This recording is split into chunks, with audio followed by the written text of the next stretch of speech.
Okay, ladies and gentlemen, what is up? Welcome back. We're hopping into our next series, which is going to be Raze versus JonSnow. First of all, I want to give a huge thank you to Epi35. I almost said Epi95. Epi35, thank you so much for the Twitch Prime subscription, man. It's seriously appreciated. Welcome back. I know you were a former subscriber as well. But okay, ladies and gentlemen, we get ready to hop into our next series. Again, it's going to be a Terran versus Zerg. Two players that are quite good in the North American scene lately. I think that more people will be familiar with JonSnow, as he has been one of those players that I have loved watching coming up in the scene. He's that guy that I used to watch way back in the day. I mean, 2013, 2014, when I originally had him on a show that was highlighting up-and-coming North American talent. And now, he's arguably one of the top players in North America these days. Has been on an absolute tear and is really sitting in good form lately.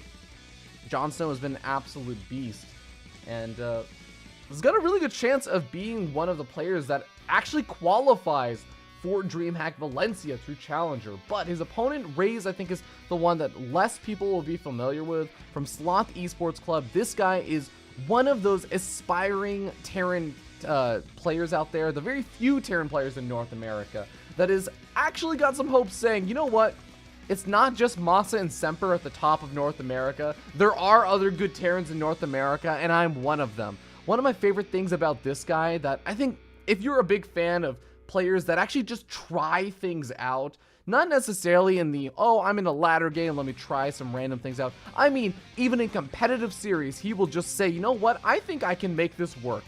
And he'll give it a go, and oftentimes he will end up making it work.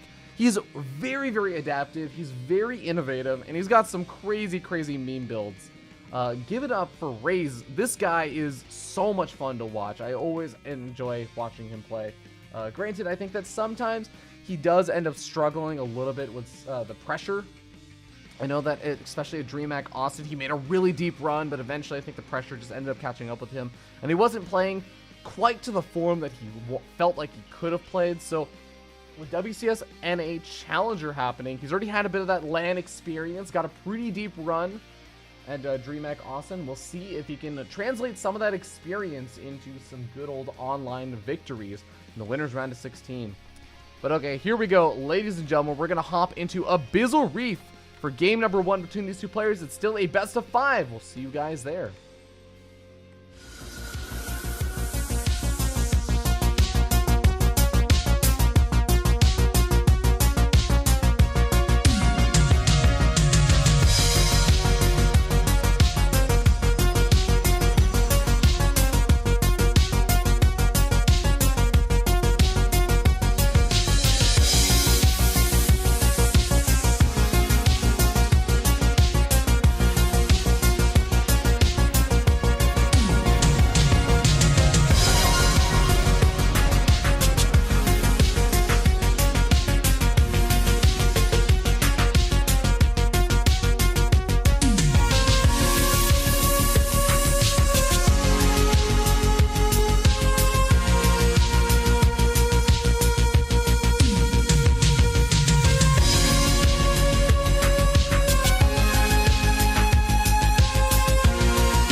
Here we go, ladies and gentlemen, hopping into game number 1 in this best of 5. Spine down here in the bottom right-hand corner of the map, we have the purple Terran player.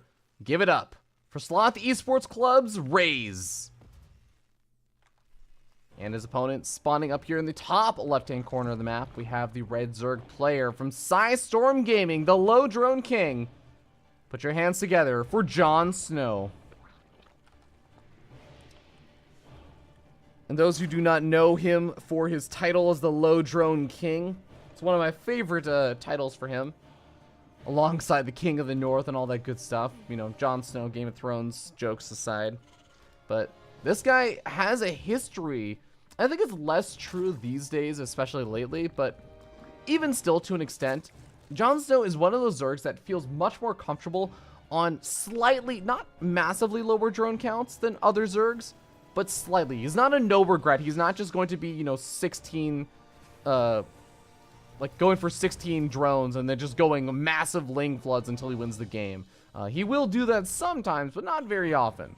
Usually when I say low drone king, I mean he'll, instead of going up to 54-ish drones, he'll go at 48, and he'll just start making a lot of units there, and really just sit on 48 drones for a long time. Or he'll go to 36 drones or 40 drones, just a few lower drones than most other Zerg players would feel comfortable at. And it catches a lot of his opponents off guard. Granted, at this point, I think anyone that gets caught off guard by it or surprised by it has not been playing competitive StarCraft for very long, because they should have been encountering JonSnow. This guy has been playing so much, especially on the ladder. He's very readily available to play against, and to see his playstyle, he's been playing a lot of big broadcasted matches lately. But okay, Starport and Cyclone going up. We do have a very quick 1-1-1 setup, and interestingly enough, we don't have just immediate Hellions being produced. This is normally what I would expect when I see the reactor having been built on that barracks. But instead, no, we're just going to see a really quick Starport. I wonder if we're going to be seeing some kind of early Marine Cyclone drop aggression. He's gotten more than enough Marines to fill up an entire medevac, so maybe the Cyclone will just kind of poke in at the front by itself. Cyclone, while not exactly faster than a Speedling by any means, it can at least hold its own. It's pretty tanky. It can take out a small number of Lings. JonSnow going to be going for a relatively quick third expansion. No surprises here. The big question is going to be what he opts to do next. Is he going to go for some of those evolution chambers? Is he going to go for a faster lair? Does he drop down a really quick Baneling nest? For now, just going to continue droning and feeling relatively confident about where he's at. But that medevac is about to pop out, and this is around the time that Zerg players do need to start making a few more units. He's only sitting on 3 queens, has 3 more on the way, so seems like he's going to be pretty reliant on just the pure queen defense with that small number of Lings.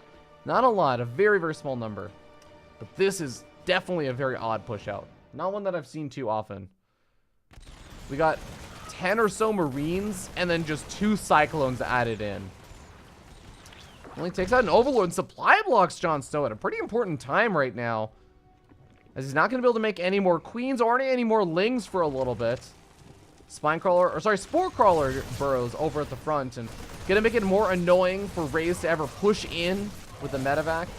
But he gets a really, really nice position over here. Even if he ends up losing out almost every single one of these Marines, he just killed off all of the Lings for JonSnow. And now the Cyclone's getting out on top of those queens, doing a little bit of damage. Queens eventually do force this back, but again, it's about cost effectiveness. Well, surprisingly enough, cost effectiveness equal on both sides. Medevac getting focus fire down. And Overlord does get transfused. Nice save there from JonSnow. We got a Liberator also coming back behind the middle line to try and siege up and get some damage done. Third command center coming down behind this, so Raze is looking for that transition point, but the Lings are coming flooding on in. Unfortunately for JonSnow, he's not going to be able to find too much damage over here. A few of these oh, wait.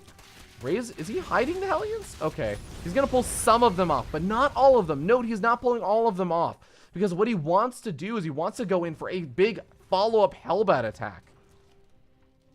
The 2 Cyclones and that very low health medevac still going in. Oh, the medevac! It's getting so aggressive, but I guess it does manage to survive with 2 hit points left over. The Queen even comes remotely close to that. It's going to be dying very, very quickly. The Raze going for Cloak Banshees and Hellbats while grabbing that third expansion. JonSnow does get up a Roach Warren, which is going to be incredibly helpful. He's still got 6 queens out, and he has his lair tech on the way, so he has all the tools he needs to deal with this. But I'm not sure if he's going to have the roaches out fast enough. The roaches are starting to make their way out. We got 5 on the way. Those queens also going to be helpful for dealing with Hellbats, but you also need those queens focusing down those Cloak Banshees that are going to be just dealing damage away from the air. At least for JonSnow's sake, he only has to worry about 1 medevac that's very, very low in health and should get picked off almost immediately. Focus fire down on top of some of these Hellbats. It seems like Raze is going to be able to put some serious pressure on this third expansion. Roaches are starting to pop out. The Overseer has been made, so now the Banshee can get focus fire down. Looks like the medevac did get taken out. Ling's starting to surround a lot of these Hellbats, and the hatchery is surviving. Roaches are cleaning house, and I think that at the end of the day, JonSnow is going to end up holding. Doesn't seem like there was a big follow-up attack at the natural expansion or anything like that, or in the main base. So JonSnow holding on over here is a really big deal. You can see how much he's up ahead in supply. Some of that, of course, going into Roach supply, which is naturally a bit inflated. But the fact that he was able to hold, the fact that he was able to at least keep some of these queens alive as well. Now he has a good standing force. As long as if he continues to build this up, he's already sitting at now 67 drones after this round of drones finishes up. He's getting out the Hydra Den. He may be able to push across the map and even contest the third expansion. Raze invested a lot into that. He didn't really end up getting up stim. Okay, he did get up stim. He didn't get up combat shields, it looks like. That is what's now just starting up. But I just don't know if he's going to have enough. This is just such a paltry force of Marines. 1 or 2 siege tanks can definitely make a bit of a difference, but it's reliant, I think, on JonSnow not making a big push out. And the fact that he's just making non-stop roaches right now, the fact that he's guiding up, of course, his roach speed upgrade, and the Hydra Den now finished up. I do wonder, is JonSnow going to wait for that Hydra, or for a big round of Hydras to also come out as well? He's not making any just yet. And that, if he does wait, it may give Raze time to actually secure that third expansion and get into a big enough army supply to defend it. Siege tank sieges up on the low ground in a really, really nice spot. Get out of the way, Shark. Queen should be able to kill off the Banshee as it's fairly low on health and doesn't have that much energy to cloak, but oh god, the Roaches just close in on the siege tank, close in on the Marines. Even if the Marines unload on the high ground, the Queens are going to be able to focus fire down these medevacs if they so choose to, but for now, just relying on those transfuses to buy time. While the Roaches go for a big counterattack, interestingly enough. I guess he sees that there really aren't that many units left over for Raze, and on even upgrades, JonSnow is going to be taking advantageous fights of Roaches versus just pure Marines. Not only that, but +2/+2 is on the way for JonSnow, whereas that armory was finished up for Raze. He never got started on his own 2/2 upgrade, so he's definitely falling rather far behind in that regard. His combat shields did finish up, but oh god, the siege tanks are unsieged. Although JonSnow may be overcommitting a little bit over here. This is not the greatest fight for him. He does come in with a flanking position of Roaches that's going to make this fight look a lot better for him, but certainly not the most cost-efficient trade for JonSnow. Still, cost-efficient isn't necessarily what JonSnow needs to win this game. He's got a 4th expansion, and if he can even just shut down that 3rd of Raze, then he may still be in an okay position. Engaging right before 2/2 finished up, though, definitely hurt him as well. I mean, I just feel like I can concretely say that was probably not a great thing for JonSnow to do. If he maybe timed it out a little bit better, it could have been a beautiful two-prong attack from 2 different angles, catching those siege tanks off guard, but lost a lot of units over there. We'll see if it ends up costing him. He doesn't actually have that many more Roaches. Some more Roaches and Ravagers are going to come in, and finally does seem to have an army that could contest this. +2 Carapace also finishes up, giving these Roaches a lot more durability, not so much versus the siege tanks as much versus the Marines themselves. But JonSnow's going to back off. Really having a hard time breaking through. I'd love to see him maybe even just consider splitting up some of these units between this angle over here, or one of these 2 angles, and running just a few Roaches over into that natural. He doesn't exactly have the vision that we do, seeing that Raze is very, very much committed to just defending one base at a time right now, but well, looks like we do have a drop that made its way over into the main base, killing off some of the eggs. Infestor pops out. Does not have pathogen glands, though, so it doesn't have enough energy to actually go for any transfuses. Or, sorry, fungal growths. Roaches do finally make their way in. Looks like Raze is going to do a very quick pickup. And miss his way back over to the 3rd. Abusing the map terrain and the fact that there was no Spire play. That this is Roach Ravager, not Ling Bling Muta. But the Ultra's Cavern is on the way. Burrow is coming out. We got even a Spire being made right now, so JonSnow shouldn't have to deal with this for too much long. I mean, it's still going to be another 2 minutes before he actually gets out any mutas or corruptors, but he should be able to push this back now that all of his units are way back at home. The big important thing, though, is that Raze has bought himself a lot of space and wants to establish that 4th expansion. The only problem is I almost feel like if this 4th expansion, I don't know if it just wasn't finished or if he was just busy APM-wise. I feel like he's got a lot of energy built up. I feel like if he had established this even just a minute or so earlier, it would have been even easier to defend, but seems like he's going to be okay regardless. The medevac has bought more than enough time, and JonSnow's still sitting at home, nearly maxed out with the Spire finishing up. Ultralisk Cavern is finishing. He's waiting for Chitinous Plating to finish, maybe. Oh, there's not really a whole lot of reason to, since he is just going to be looking to remax on Ultras.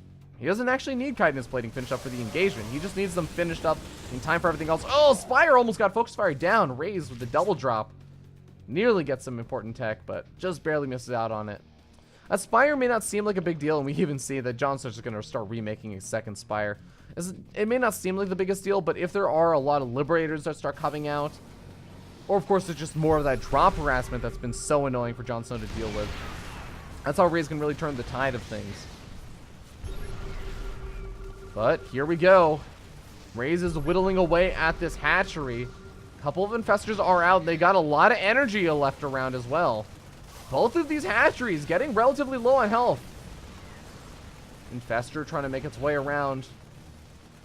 JonSnow trying to come in from multiple different angles. Comes in from the south side with a few roaches. Absorbed some of the early siege tank shots. Look at the fungal growth on all of these medevacs. Not quite able to clean them up, though. The medevacs do survive. And these siege tanks whittle away at JonSnow's army. Oh, God, the roaches on a regular move command, it seems like. JonSnow had a really good idea of the multi-pronged aggression, but it just does not work out. And now Raze sitting still maxed out on army supply. He's starting to pull JonSnow apart with the drops from every which side. Moving on forward, he's coming after another one of the buildings. Oh my God, the Ultralisk Cavern's over here as well. Looks like the medevacs in the natural expansion are going to get cleaned up, or at least one of them does. The other one may very well end up surviving. Bailing's getting focus fire down. Good splits coming out from Raze. And I think this is just starting to snowball a little bit too much. JonSnow gets above one of the only remaining mining bases of Raze. And while the Ultralists do clean up the natural expansion, the Ultralisk Cavern has been taken out. And JonSnow's up against the ropes. Raze has a 4th expansion behind this, and these Ultras have literally got to clean up this army, counterattack, and nearly win the game off of this. But I just don't know if they have it in them. Well, you know, Ultras are pretty strong. Corruptors are also doing a good job cleaning up all these medevacs. But no, there is the second round of pushing for Raze. He's got 3 siege tanks. He's got a lot of marauders in the mix. It does seem like he's got +3 weapons now, infantry weapons. Ultras try and do their job, but the siege tank damage is just a little bit too strong, and it looks like Raze is going to be pushing on forward for victory in game number 1. GG gets called.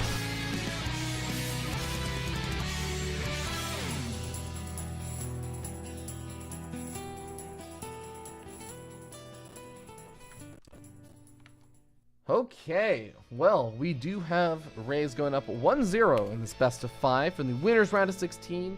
Definitely who I consider to be the underdog in this series is JonSnow. Really just, again, he was one of the best Zerg players, I think, in North America. But he has a very particular playstyle, and, well, didn't quite work out as well as I think he would have liked in that game. We're going to hop into game number 2, though. It's going to be on Proxima Station. And since we don't have to worry about players going to the bathroom or anything, just hop straight into it. We'll see you guys there.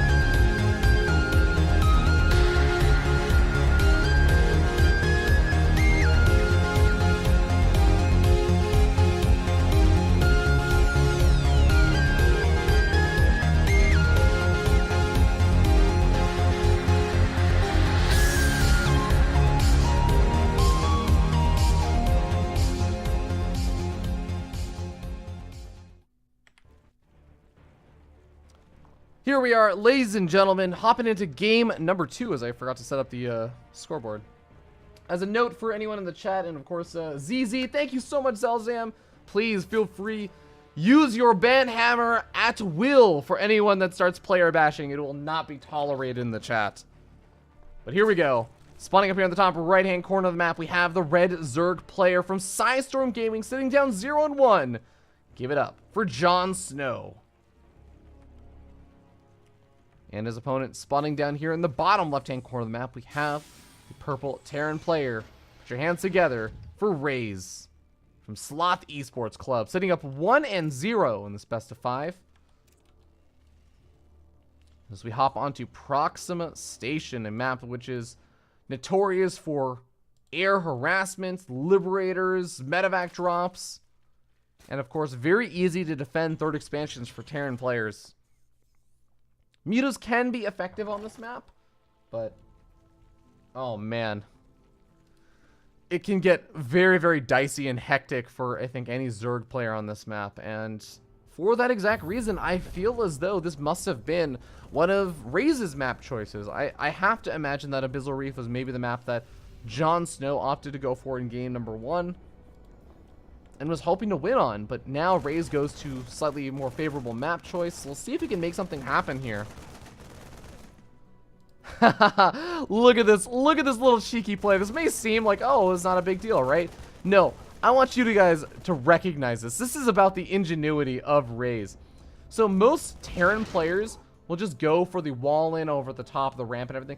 Raze builds his barracks a little bit lower down and then makes 2 Marines, lifts it up, floats over, and kills off the Overlord that most Zerg players like to just have over there. And then just retreats on home. Oh god, he's gonna let a couple of Lings in. Takes out one of them. Is starting to take some damage on these Lings. He needs to pull SCVs off the line, but that just means he's losing out on mining time. And the Lings, I think, now they are low enough that these Marines with some good micro can take them out. He's got to chase them around. It's just so annoying to deal with this. Good focus fire. Kills off the weakened Ling. And okay, yeah. So Raze should be able to clean this up without losing too much. Widowmine does get scouted, though. That's a really nice scout. You know, all things considered, Raze was trying to deny scouting information to see what kind of attack this is going to be. Again, in that first game, we ended up seeing, what was that, a Marine Cyclone push out across the map. Really, really weird attack. But this game is just going to be a Widowmine drop. And the fact that JonSnow scouts that out means he's immediately preparing for this. He's got Spore Crawlers coming down. He's just going to continue droning up like an absolute madman, sitting on only, what, 6 to 8 Lings? Which is all he really needs with just a handful of Queens. But you should feel very comfortable with where he's at now. Third command center is going to get started up now for Raze. Oh, we don't have a... Oh, no, sorry. The medevac is already moving across the map. It's just one Widowmine. Not even any Marines being made, really, right now. Just one at a time, because we have a tech lab researching Cloak. But this is going to be presumably a complete denial. Oh, okay. I got to commend Raze on that one. A lot of Terran players will get lazy. They drop it out like, okay, I can't get much damage done. You saw that it was just targeting this drone super far away, even though the Lings are the closest target. That's because Raze deliberately was targeting those workers. Well done. And he snags himself, what is that, 5 worker kills for his troubles. In exchange for a Widowmine. Makes it out of there alive with the medevac as well. Worthwhile drop for a Raze, considering it just went completely scouted. Okay, but 2 Cyclones loaded up into the medevac, gonna make their way across the map. We have double Evo chambers coming out for JonSnow. The double Cyclone drop, I've seen this a few times, not very often. This can be a very annoying thing to deal with because the Cyclones themselves are tanky and the medevac acts as a secondary tank to absorb a little bit of damage. So you can take out the Queens, you can take out a few Lings, and if you get situated into a nice position behind the mineral line or next to a building, you could do a surprising amount of damage to even the drone count or heck, even a building. Building are those armored structures that take that extra damage versus Cyclones, but a couple of drones already going down. Queen getting forced back. Transfuse coming down very early on, but look at all the damage that these Cyclones can tank. Drones being pulled off the line because there's more of these Lings that are having to deal with the Hellion and the Banshee over inside the natural expansion. The Queens able to focus fire down some of these Cyclones. Well, okay, eventually they're going to be able to push them back at least. Not quite focus firing them down. Seems like the Hellions did get cleaned up, but the Banshee is still alive inside the main base of the natural expansion, doing additional damage. There's a second Banshee making its way across the map. JonSnow is going to go for a counterattack, and he's going to find a very empty third expansion, which is both good and bad. No SCVs to kill, but there's also no defenses for it either. Banshee eventually makes his way out of there at the absolute perfect time, right when that Overseer does finish up.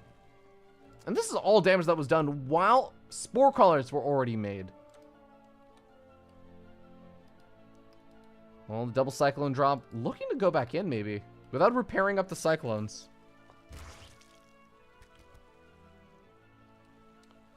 JonSnow now finally getting up a Baneling Nest and a Spire after all the aggression is not exactly entirely done with, but at least halted for now. Seems like the third expansion defense wasn't too big of a deal for Raze. Took a little bit of damage to the command center, rallied down a couple of Marines, was able to push back the Ling counterattack. Only 2 of them end up surviving as they're just going to poke forward and, ooh, start working away at the rocks. I like this. Maybe just stick 1 Ling on each one of these rocks. Eventually, they'll both die. Oh, Banshee's going after that 4th expansion. The Queen's so slow off of creep, just getting kited to death. Seems like with the Queen splitting up, they may just barely be able to save that hatchery. Oh, God, that was 1 additional volley of Banshee fire away from dying. But it's still going to be a very low health hatchery. This is going to finish with maybe 25% of its health, if that. Big target for later. JonSnow has a lot of energy available for transfuses, though, so it's not the end of the world.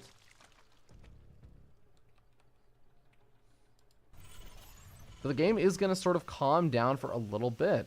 We have double medevac drop coming in from the south side. Again, Raze, one of those more aggressive Terran players that tries to get the damage done, but immediately gets found and surrounded and pushed back. Medevacs do make it out of there alive with most of the Marines. 1 Marine didn't get the memo. He's like, no, guys, I got this. You don't got that.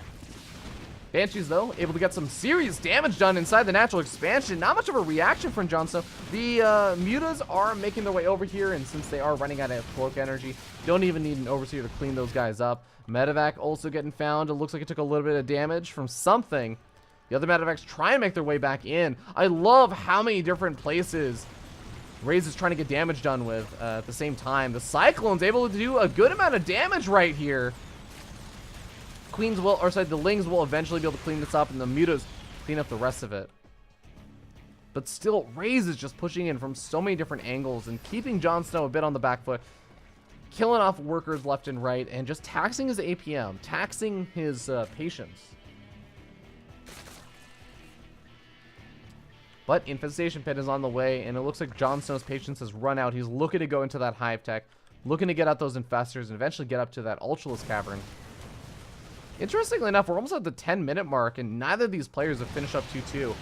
Plus 2 melee is going to be the first level 2 upgrade to finish up for either of these players. But, oh, nice little bit of damage over here for JonSnow. Killing off a tech lab, killing off a supply depot. Raze is trying to cut off the retreat path of these units, but funny enough, they can just go down a little bit further south. Oh, Raze. Okay, he's not going to stem forward for that. That actually could have been a great bait from JonSnow to try and force out a stem. Well, with the Thor now out and the Thor buff, as we saw, be very effective for players like Masa, Raze should be okay against the Mutas. Has a very quick reaction against the Mutas to repair. But now he's looking to get his own damage done once again. He's waited around long enough, and he moves into the main base with a Marauder and 6 Marines. Try and get some damage done. Could even go after that Spire if he realizes it, but Lings are already there to greet them. The problem is, are there enough units over here at the 4th expansion to deal with this? There's a few of these Queens. There's a lot of Banelings, but not that much creep spread. And the hatchery is going to get focus fired down. I think that Raze... No, he's not going to go for it. Baneling's got some pretty good connections, forcing Raze very far back. Raze gets some pretty good splits off at the end of things. Baneling's desperately trying to chase forward, and it seems like just barely JonSnow will clean up, but he does end up losing some more units over inside of his natural expansion. That drop lifted up and floated back over. Able to survive as the Mutas had to go back to the 4th expansion a little bit earlier than I think they really wanted to. Medevac's even going to survive a little bit longer. And there's that Ultralisk Cavern we were talking about. Raze has a few Thors in the mix now, though, and those are going to be very annoying to deal with. Not only for the Mutas, but Thors also do a surprising amount of damage to Ultras. They die very quickly to Ultras, but they still kill Ultras pretty quickly as well.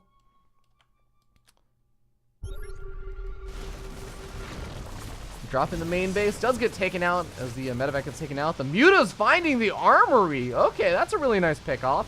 Shutting down any additional upgrades, and of course if he is able to get off kill those engineering base, it's going to delay those 3-3 upgrades even longer, but I don't know if he can stick around here for too much longer. There's a big push out going back over to that 4th expansion once again. He's camping on top of the production though, and this has been pretty effective. Killing off some of the workers. He's starting to lose some of the Mutas. He cannot overstay his welcome. There's a Thor in the mix, but the Thor is not attacking. It's on a rally right now. It's on a bad rally. Oh no, Raze is so busy dealing with the attack over the 4th expansion. He loses the Thor, he loses a lot of units, and the Mutas are going to be able to make it out of there safely. Hatchery is getting whittled away at, and it seems like it's going to get transfused back up. Survives to fight or to spawn larva another day. And JonSnow gets very close to cleaning this up once again. I think with the Lings joining the fray, he will be able to clean this up. Oh, Raze so close to getting the kill. And JonSnow with a bit of a bait, holding off on those transfuses. I mean, he had 4 or 5 transfuses saved up, but he just waits for Raze to feel like he can go for it before actually finally throwing out those transfuses. Baits him in, makes him lose a few more units than he normally would have. Looks like I don't even know how these Lings... Oh, the Lings finally knocked down those rocks. I think it was those 2 Lings that we saw earlier on knocking down the rocks. I could be wrong. Maybe it was a few Lings that went back there. But either way, cleaning that stuff up. Oh, finding a Medevac. There's only 3 Medevacs out on the map right now, and one of them is sitting with literally 1 hit point left over. No more Medevacs even being made right now. +3 armor is starting to finish up. Whereas JonSnow is getting up +3 melee and chitinous plating. No, +3 carapace actually. Which is really interesting. Normally, +3 carapace comes as a priority over +3 melee. But JonSnow kind of mixing it up, I guess. Another Ling counterattack. Gonna try and move in, but the supply depot wall-in is being completed. JonSnow now sitting maxed out on 200 supply to 128. Raze losing those armies repeatedly has really come at a big cost. And, oh god, another Ling counterattack over inside the 3rd expansion. Seems like some of these Marines will pull them apart, but no. JonSnow comes crashing on forward, saying, you may have taken game number 1, but not game number 2. GG gets called. Series tied up 1-1.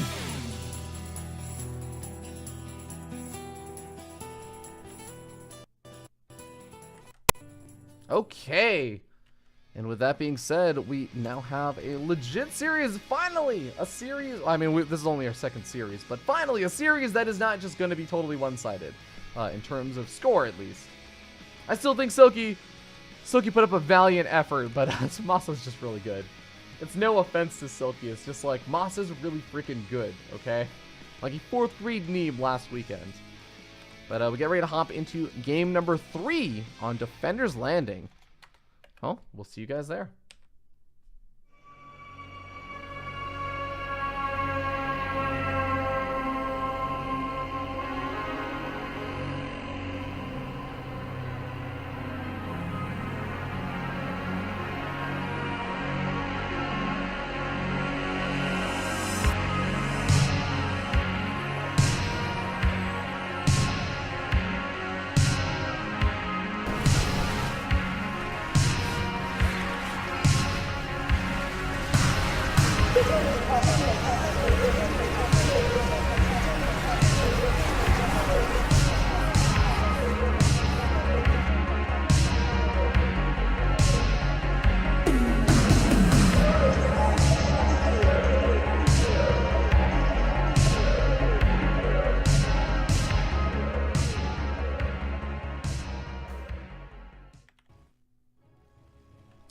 Here we are hopping into game number 3 as we start down here in the bottom left-hand corner of the map. Top of the purple Terran player from Sloth Esports Club.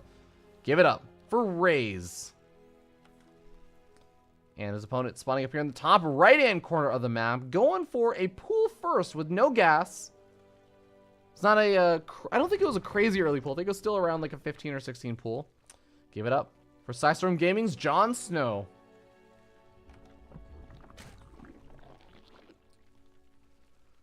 So, JonSnow playing a little bit safe, maybe a bit concerned about the potential for a 3-Rax Reaper, but Raze not showing signs of it. Instead, going to be going for that 1-Rax expansion, not even making a Reaper, just going straight into Marine production. This is no Masa we're watching here today. But JonSnow with a much later gas geyser, since it wasn't a gas, even like a gas pool hatch, is just playing ultra safe.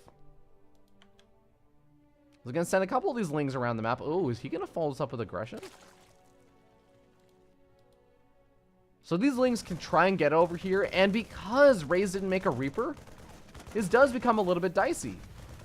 JonSnow knows that a lot of Terran players like to just make 2 Marines and then just go straight into their reactor. And that means that they're not going to be able to appropriately defend this SCV building the command center on the low ground. Only 2 Marines cannot defend against 4 lings, as we saw earlier. You need some very good micro and a lot of good pot shots off, and Raze knows it as well. Pulls a few SCVs off the line. Is going to be able to force JonSnow back, but definitely some really nice delays on this command center. SCV gets back to building, but kind of a low-cost investment for JonSnow to delay this for so long. Oh, sees an opportunity to jump on top of those Marines, but Raze is on top of it. Still, lost mining time for sure. Raze is a bit paranoid, it seems like, about a big ling flood coming out from JonSnow. We can see, of course, in the production tab, we have the infinite eyes of Sauron here. We know that it's just drones being made. Oh my god, he gets the SCV again. 2 SCVs for just these 4 lings in an earlier pool. 100% worthwhile for JonSnow this time. Oh, loads up the SCV into the command center to make sure he doesn't lose that one as well.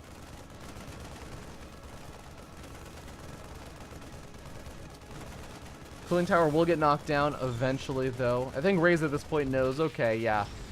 You just keep moving back and forth in with the same 3 Zerglings. You're not following this up probably with a giant link flood, but he knocks down the cooling tower anyways. You can start to wall off this area. This is a map that can be very annoying for all kinds of ling all-ins. This is probably No Regrets' favorite map as a master of the link flood. But JonSnow not going to have a lair tech or anything for this follow-up push-in, where we have some very quick cloak Banshee. Oh my god. It's 2-port Banshee. I have not seen memory of this level for a long time. No cloak coming out, interestingly enough. It seems like he's still going to have to save up some gas for that. Okay, now he should have enough energy. Oh. It's hyperflight rotors.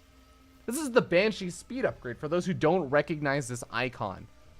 Raze isn't getting up super fast cloak Banshees. He may eventually end up grabbing... Oh, I don't know. He would probably need to grab these gas guys if he wants to afford that. JonSnow's going to have 0 idea about this. There's no way in hell JonSnow has even the slightest clue this is coming for him.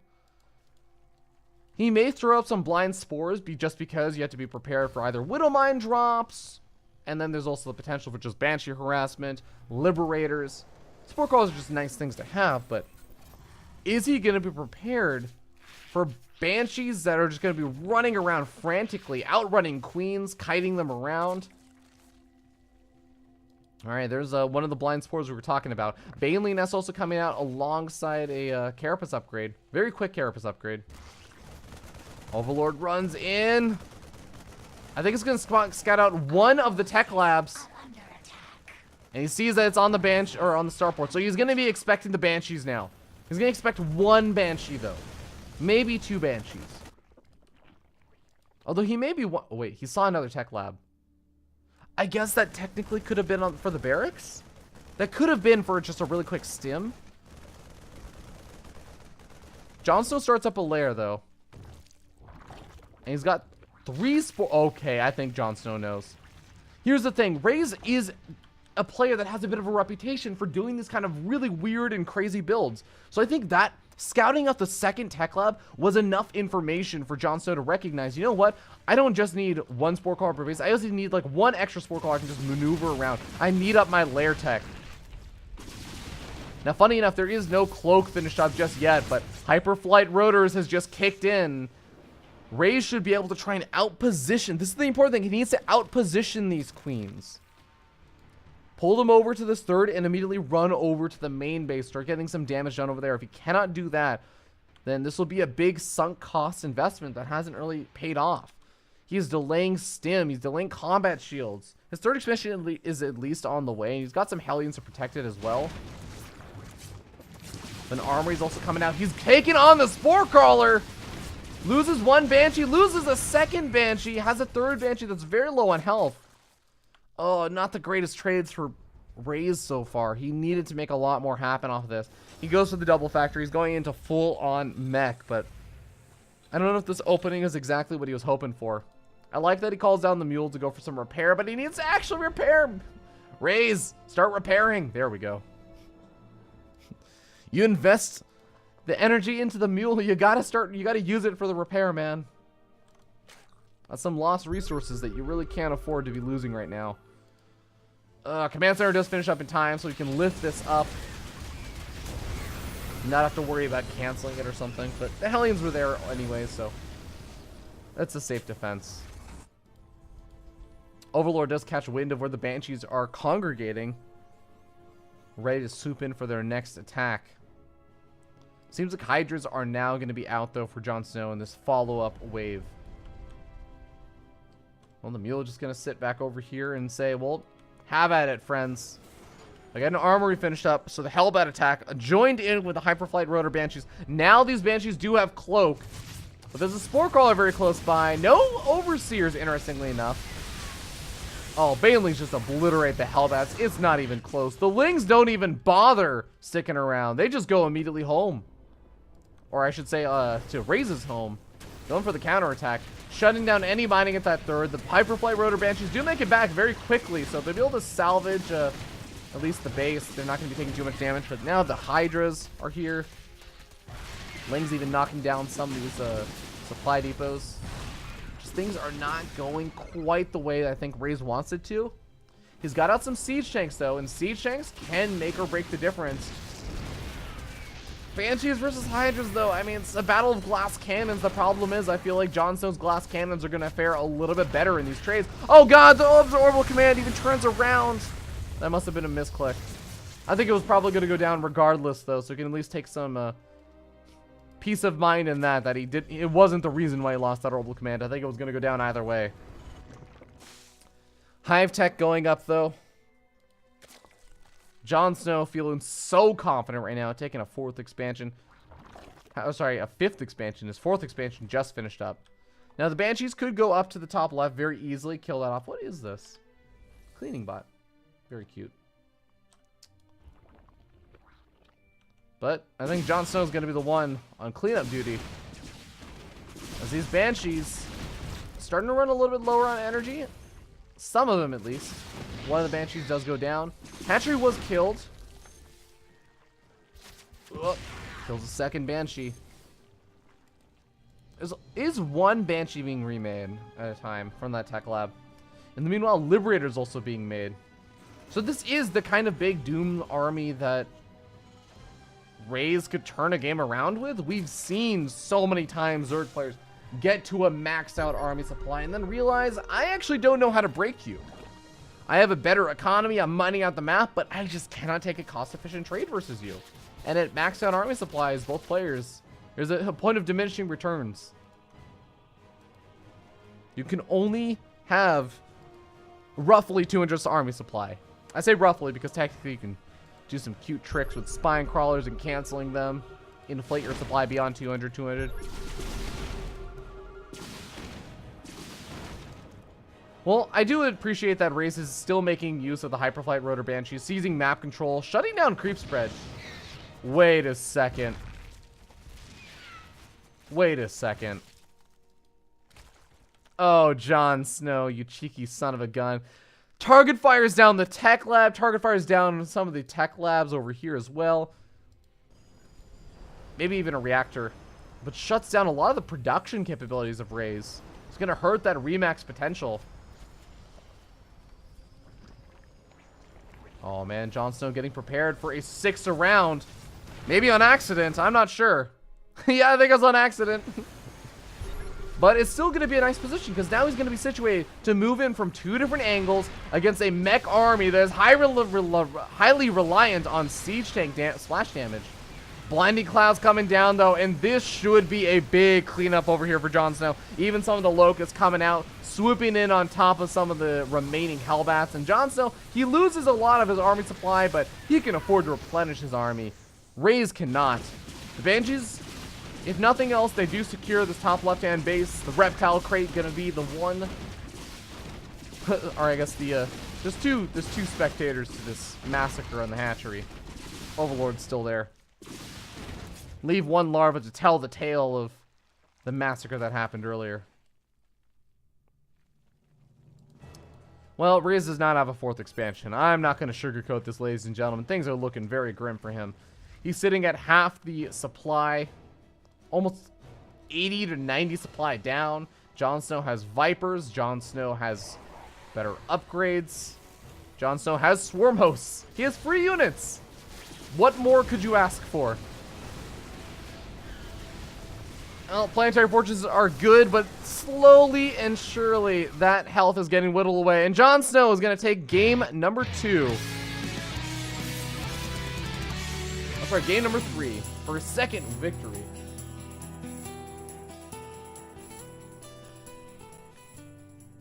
Okay. Well, you know, it was a cool idea from Raze. I think that it really just come down to me for the Hyperflight Rotor Banshee just never got the damage done that it needed to. That opening, it was a big investment to go for those, and they never paid off. He did try to make use of them. He was cleaning up creep. He was staying active with them. He was using them. It's just he wasn't getting the value he needed to. Also, hold on. I loaded up the wrong game. I reloaded game 3. Here we go, game 4. It's gonna be on Sequencer, so we'll see you guys there.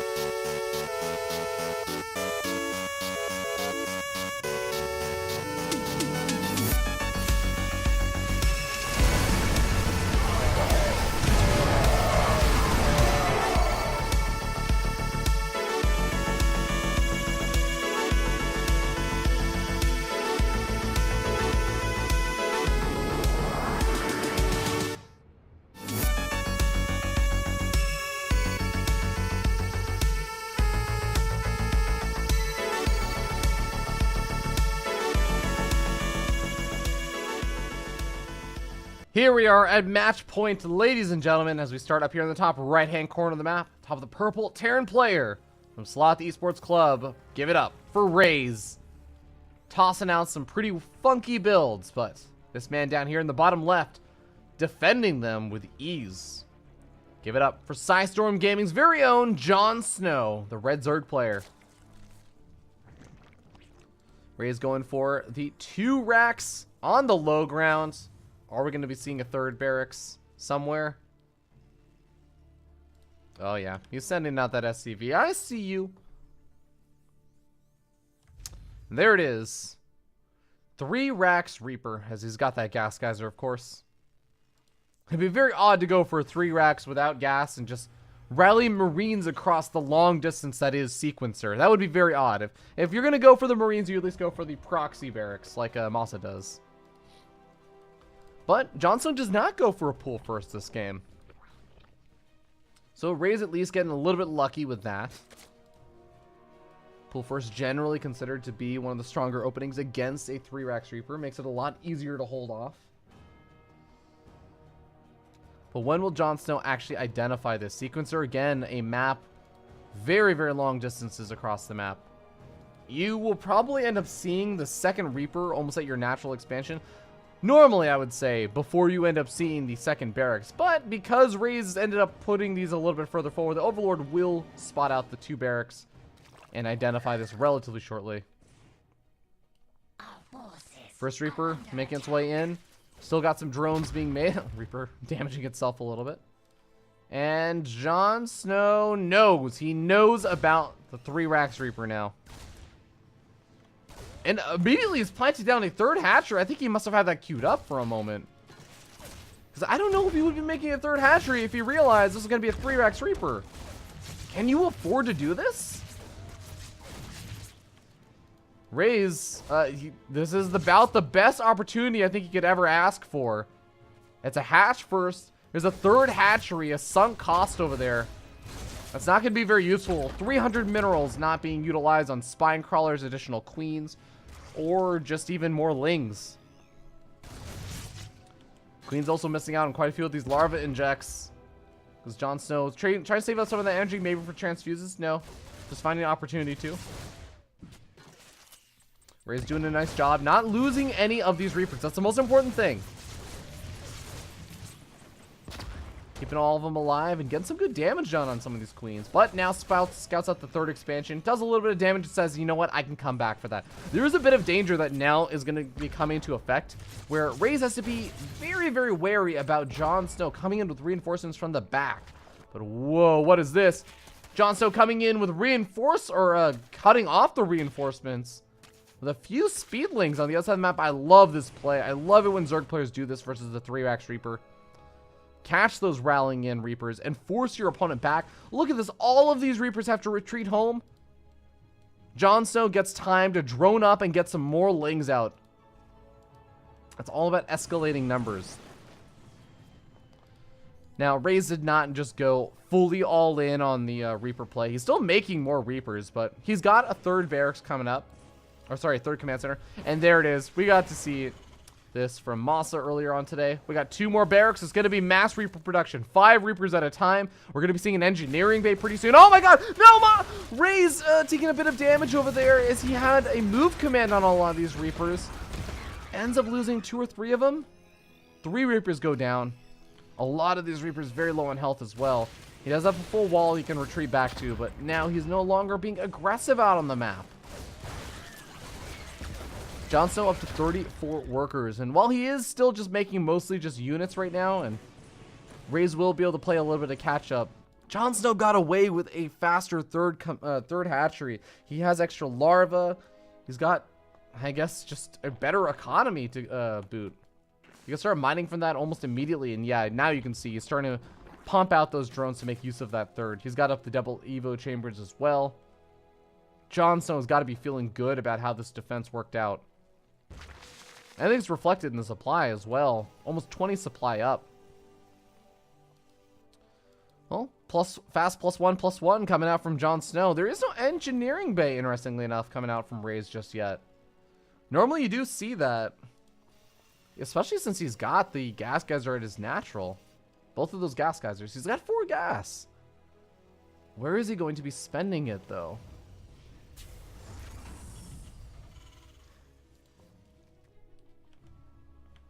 Reapers take a bit of gas, but not 4 gas geysers worth of gas to make 5 at a time. I mean, just do the math. 3 racks Reaper can be supported on 2 gas geysers, so surely, if you only have 5 barracks, you have some gas that's starting to build up. But I don't know. Somehow Raze is spending all of that gas. Oh, there's the double engineering base going to be coming out. I assume, presumably, for the eventual transition out into Marines, but I don't know. Maybe I'm underestimating Raze's memory level.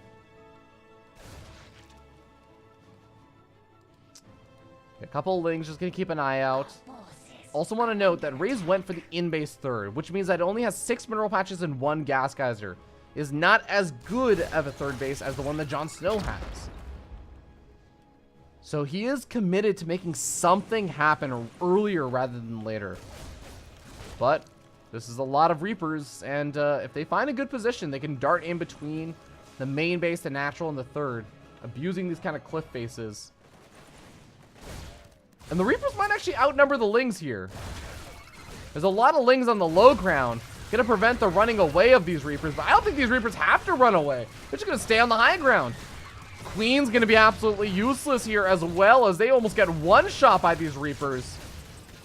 Raze throwing down a couple grenades. He is starting to get surrounded, and he is caught in a corner. He's not gonna be able to make his way out of here, but he is still taking some pretty decent-ish trades. Pushing back the Queens. Oh god, but the splash damage is actually doing more damage to his Reapers than they are to the Lings. And Raze is starting to lose that big old army of Reapers that he worked so hard to build up. He's got 14 alive still because he's been rallying in a couple more back at home. He can move out with these as well. But I feel like JonSnow's held on. He's got his own 1-1 finished up. Raze is still getting up his own 1-1, but 2-2 is starting on the way. Banelings are going to be coming out. We have a lair done for JonSnow. These are all the signals that this is going to be very over. Full surround from JonSnow. Catches these Reapers. The River Grenades try and allow them to escape, but so many of them end up falling that I'm not sure that this is recoverable anymore. Baneling flank attempted. Nice try from JonSnow. Doesn't quite get it. Baneling's going to move a little bit too slowly also. But they can just bust in. They can knock down the supply depot. Now the Lings will just come flooding on in. Reapers need space to try and engage against Lings, but the SCVs are not going to allow those Reapers space. The SCVs are going to be the target if the Reapers try and move too far back. Well, Reaper Grenades actually just giving the Lings a better surround on the SCVs, but some of them will end up falling. More Lings come flooding on in. Nice re-wall immediately from Raze. Doesn't allow any more Lings in. And Raze actually did a surprisingly good job of holding on there. I really thought he was going to take far more worker losses, but only ends up losing 7 workers. Right? Yeah. JonSnow kills 7 workers this game. Raze goes for the scan. Identifies that there is in fact a spire on the way. It is time to transition out. The armory is there to eventually get up that +2/+2, but he's starting to build up some tech labs. He's got a factory finished up. He's starting up his starport. It's time for the marine production. He's Reaper. Okay, well, I say that, but there's still 6 Reapers being made at a time. He's only making 1 marine, ladies and gentlemen. Now, I imagine it's going to be pure marine production now. That was just the last round. But still, this is a large number of Reapers. It can do something. Potentially shut down a 4th. Well, JonSnow's 4th expansion is finished up. Again, over at this expansion that only has 6 mineral patches and 1 gas geyser. So not entirely ideal as a 4th. Especially if you're trying to pump out a lot of gas-heavy units. Like mutas, or potentially get up an eventual infestation pit in the hive.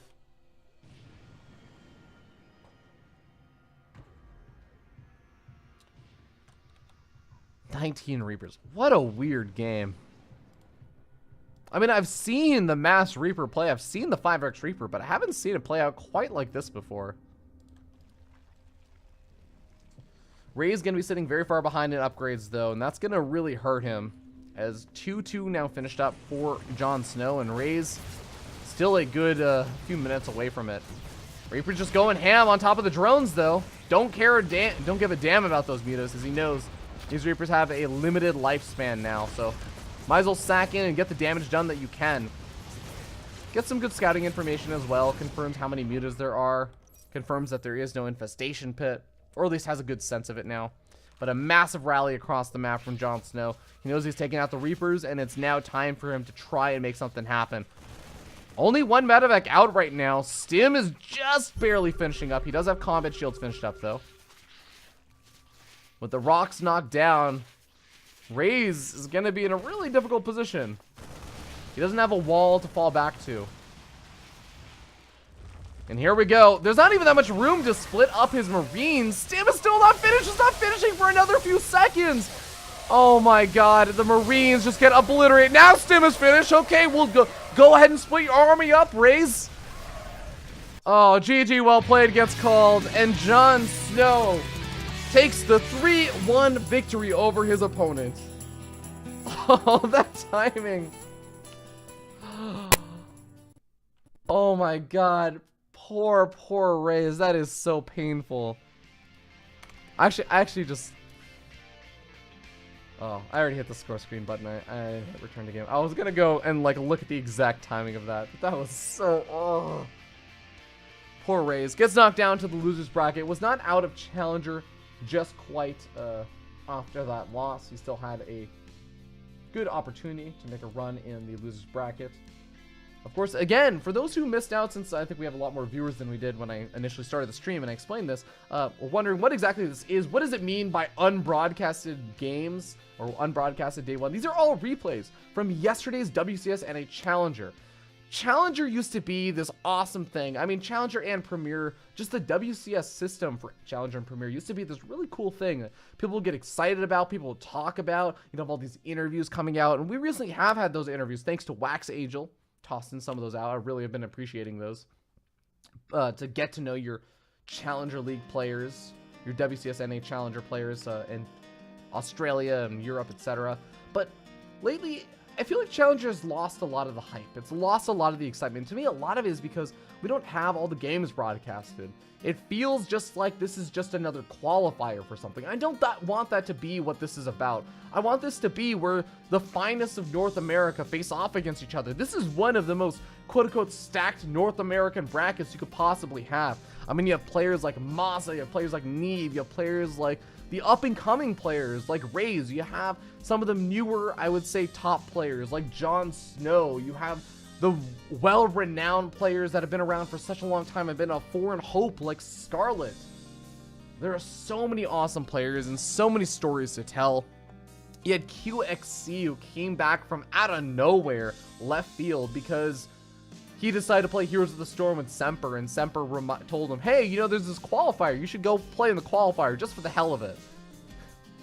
I mean, so many awesome stuff happens, and it's an unbelievable shame that these games don't all get broadcasted. So what I did was I looked at all the games that got broadcasted between my stream, Wardy's stream, and the main stream.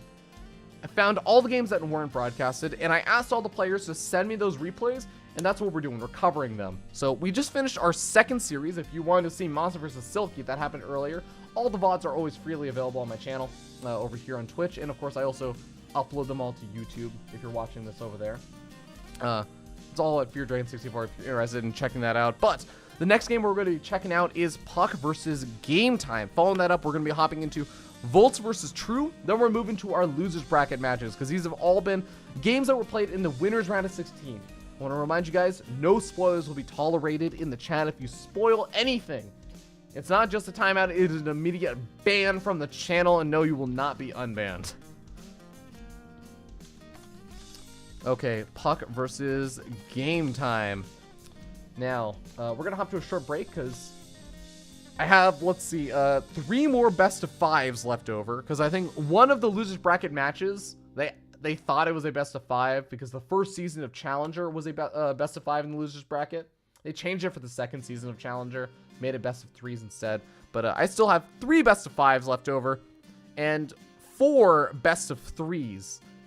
So it's a long day. We're only 2 hours into the broadcast now, and we have 5 hours until day 2 starts. We have a lot of games to chug through, so we're going to take a very short break while I rest my voice, make sure I don't just die today, because I also have to cast tomorrow.